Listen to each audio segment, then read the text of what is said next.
New op-ed in the New York Times.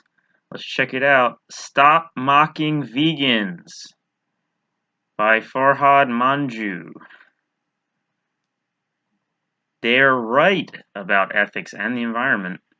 If you won't join them, at least respect their effort to build a sustainable future. I've already read through this piece here. I have some things to say about it, so let's get into it. When Popeye's new fried chicken sandwich went viral for its deliciousness last week, I did not pause, not even for a second, to consider the vast toll of suffering and environmental destruction inherent in its rise. I'm guessing you didn't either. Indeed, I can already feel your eyes rolling deep into your head at the mere suggestion that there's anything to feel guilty about regarding the sold-out sandwich. So before we go on, let me warn you. The rest of this column is going to give your eye-rolling muscles a very good workout. Speaking as a vegan here, the non-vegans do not need this warning. My eye-rolling muscles get a very good workout every day. 24/7, 365. They are jacked, my eye-rolling muscles. Let's continue. You want to shake me?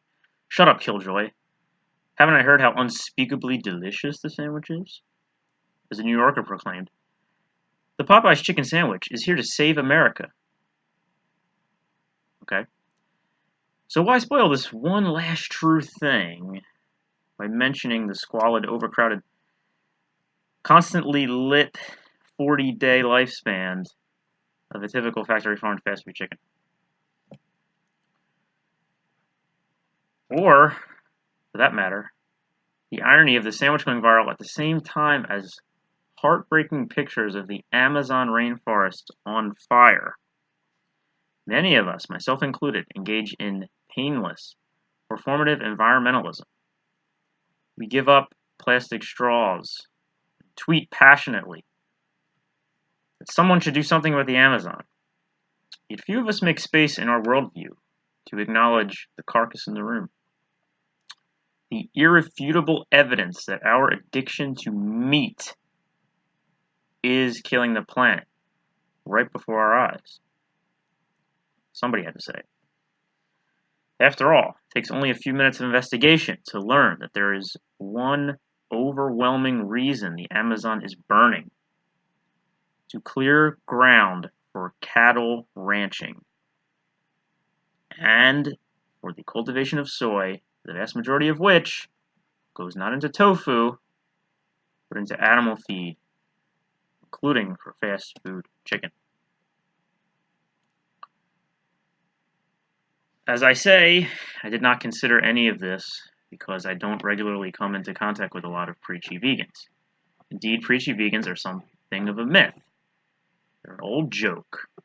How do you know you're talking to a vegan? Don't worry, they'll tell you. This is as untrue as it is revealing about the teller. Although vegans can marshal stronger evidence to support their claims than adherents of many other belief systems, whether of other diets or major religions, they get little respect, and their ideas rarely receive mass media acknowledgement other than mockery. I'm going to stop here for a moment to bring up a recent example of exactly this. So, this was about 3 weeks ago.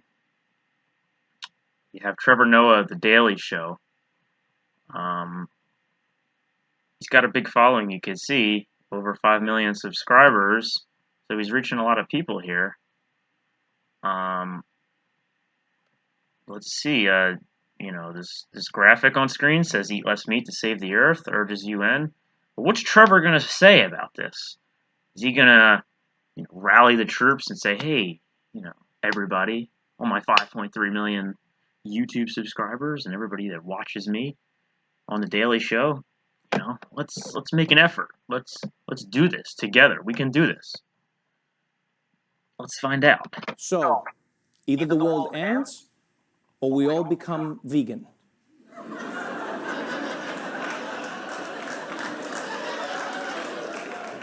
I mean, we've had a good run. Let's be honest. Huh? We've done this Earth thing. I mean, yeah, it's good. We're done. What more is there to see? And like, don't get me wrong. I think we should all be eating less red meat if it'll save the planet. But at the same time, if we turn into a planet full of vegans, that's not a dream scenario. The hot air emerging from people bragging about how good they are will heat up the planet even faster. Just be like 7 billion people like, hey guys, the ice caps are melting and I only use hemp.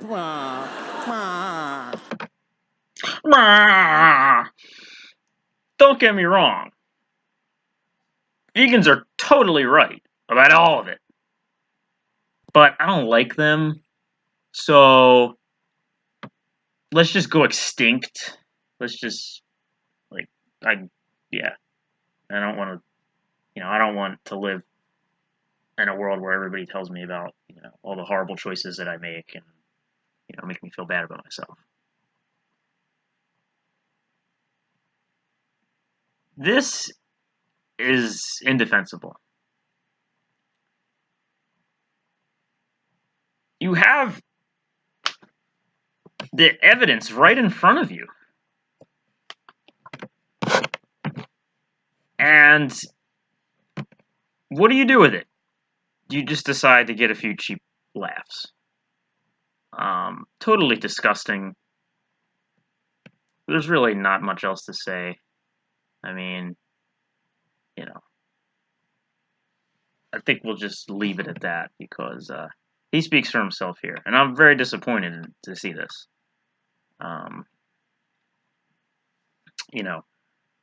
But I will say, I guess it's better that this issue not be brought up at all. There's the famous Mahatma Gandhi quote, first they ignore you, then they laugh at you, then they fight you, then you win. So they're not ignoring us. As you can see, now they're laughing at us. But we're making progress here. Vegans are making progress. Let's get back to this article.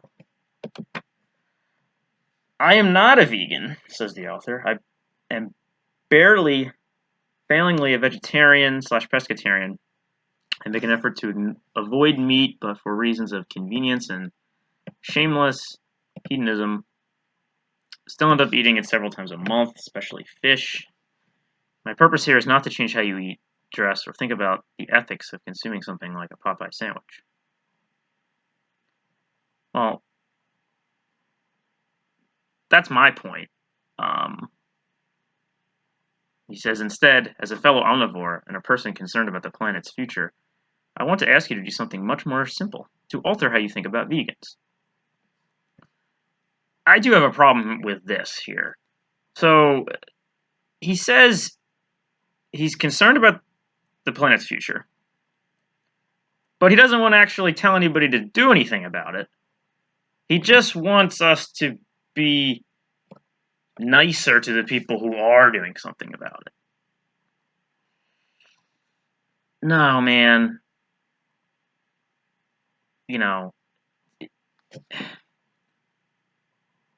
In any other scenario, it's totally acceptable to call people out and inform them if they're doing something harmful. But, walking on eggshells, man. It's always walking on eggshells with veganism.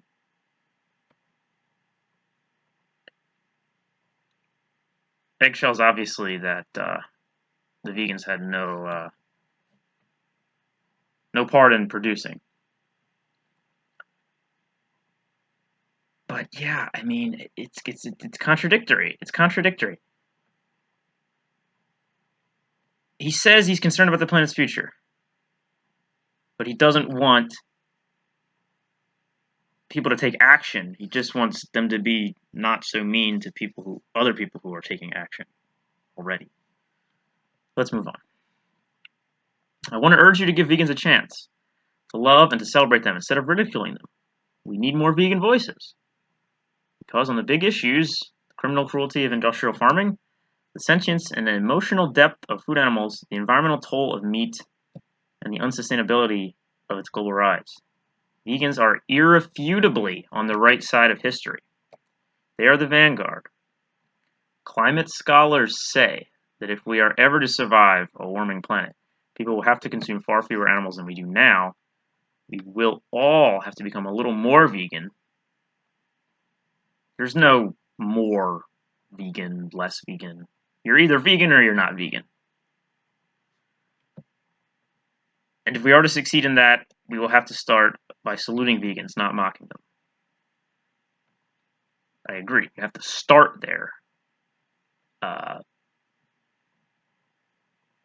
But again, it's seeming a little bit contradictory, if you ask me.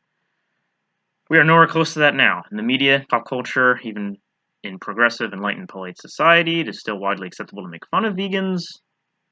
Stereotype of the smug, self-satisfied, annoying vegan has taken deep cultural root. One survey found that vegans are viewed more negatively than atheists and immigrants, and are only slightly more tolerated than drug addicts. This whole thing makes me laugh because, none of these things are even necessarily bad. Even drug addicts. It's not good for the individual to be a drug addict, but man, you don't know someone else's story. You really,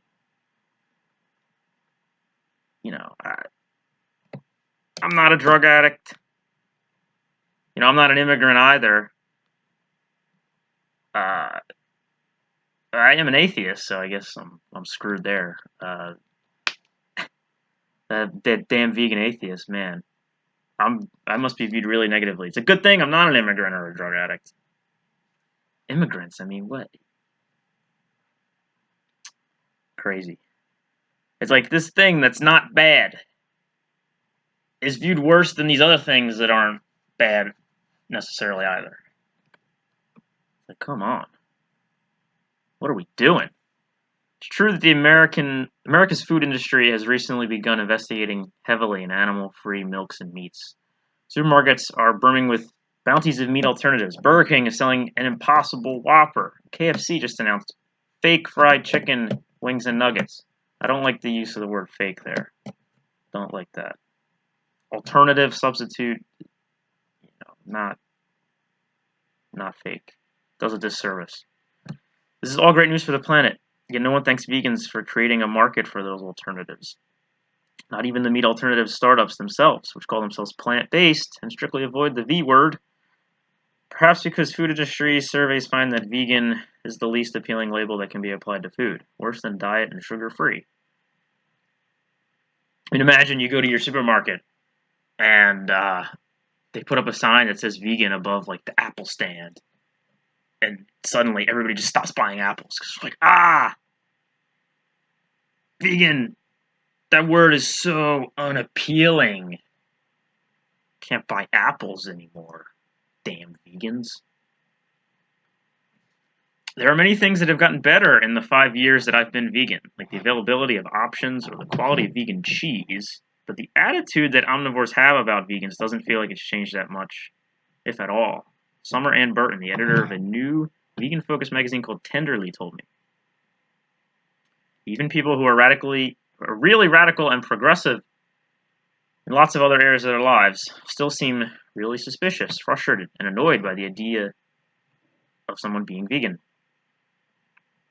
So, yeah, I mean, I've been vegan now almost 4 years, and I've seen, as she mentions here, lots of things getting better, availability of options, quality vegan cheese, but that's things getting better for the vegan. But most vegans would, even her here, we would tell you that it's not about the vegan, it's not about us.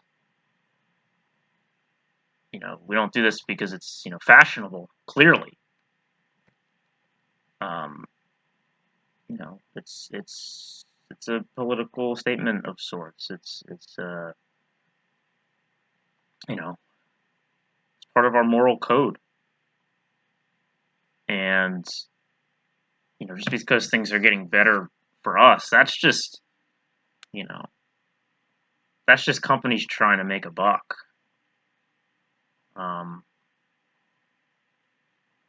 And by all means, that's a good thing. If these products can reach more people and say, hey, look, because most people are so concerned, well, what do you eat? What do you eat, grass? Well, no, we eat lots of things. Personally, after I went vegan, my diet expanded tremendously.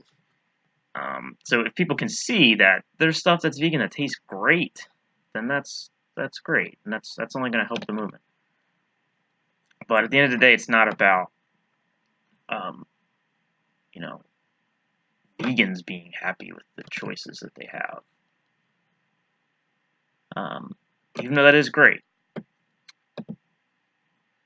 The annoyance manifests in all kinds of ways.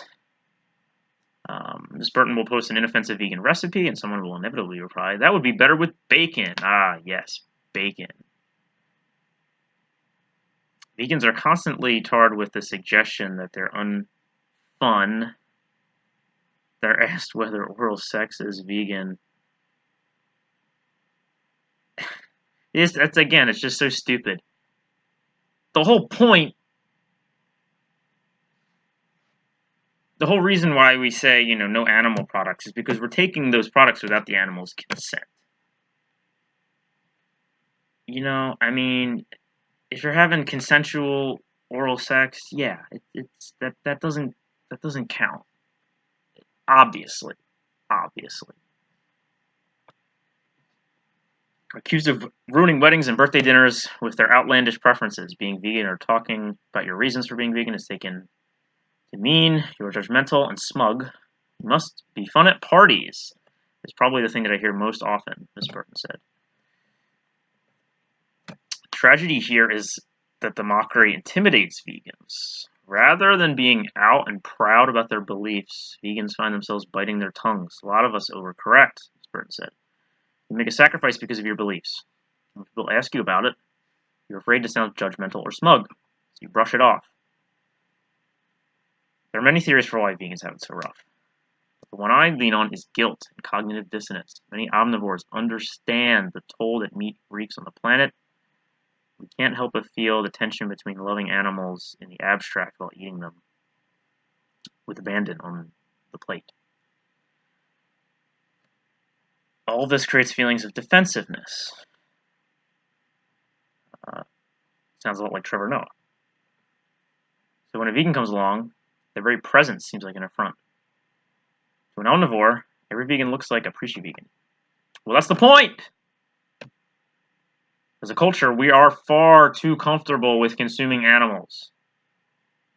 The idea that meat is cost-free is exactly what led us into this trap, delicious as it may be. We should feel embarrassed and uncomfortable that people are going gaga for a mass-manufactured fried chicken sandwich. Preach it to the heavens. Or whatever you may or may not believe in. For the good of the planet, put down the sandwich.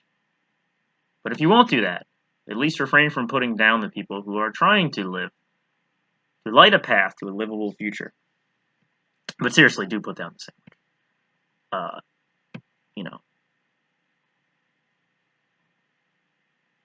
Because, see, here's the thing. Like I said before, it's not about me, if somebody, is mean to me, or, oh, you stupid vegan, I'm going to eat more meat now. I don't feel that attack on a personal level.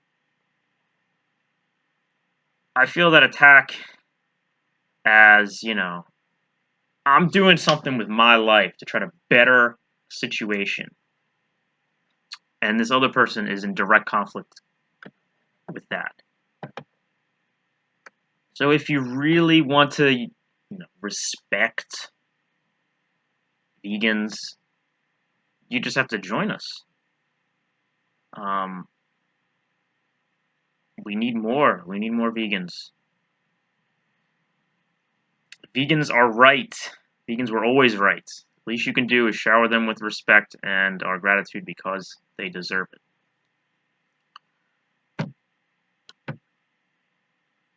Well, even more so than that, The animals deserve to live, to not be tortured, confined, mutilated, commodified, whatever you want to say it. The animals deserve that. So regardless, again, this is a mostly positive piece.